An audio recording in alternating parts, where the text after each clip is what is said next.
की कदर। आने वाला अब जो महीना है ज़िलहिज्जा का महीना है, अब ज़िलहिज्जा की 10 तारीख़ है, क़ुरबानी जिन पर वाजिब है, अच्छी तरह सुन लें 1 मिनट के अंदर। देखिए क़ुरबानी के मसले में ये है, जिसके पास 52.5 तोला चांदी हो या उसकी कीमत हो, 52.5 तोला चांदी हो या उसकी कीमत हो, उस पर साल गुजरा हो या ना गुजरा हो। ज़कात में साल गुजरना शर्त है, ईद उल अज़हा में साल गुजरना शर्त नहीं है, साल गुजरा हो या ना गुजरा हो।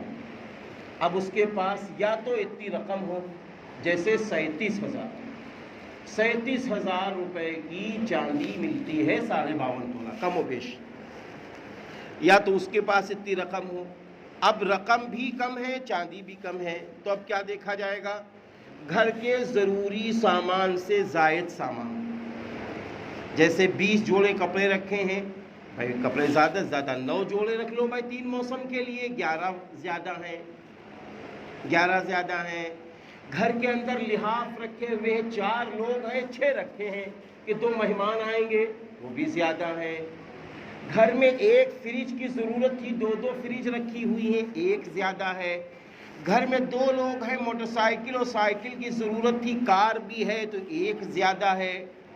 ऐसे ही आप बहुत सारे सामान को देख सकते हैं। तो अब ये चीज़ें जो ज़्यादा हैं, इनको 37,000 रुपये में जोड़ा जाएगा। अब ये सब जोड़कर अगर किसी के पास 37,000 रुपये या उससे ज़्यादा सामान बन जाता है, उस पर कुर्बानी वाजिब है।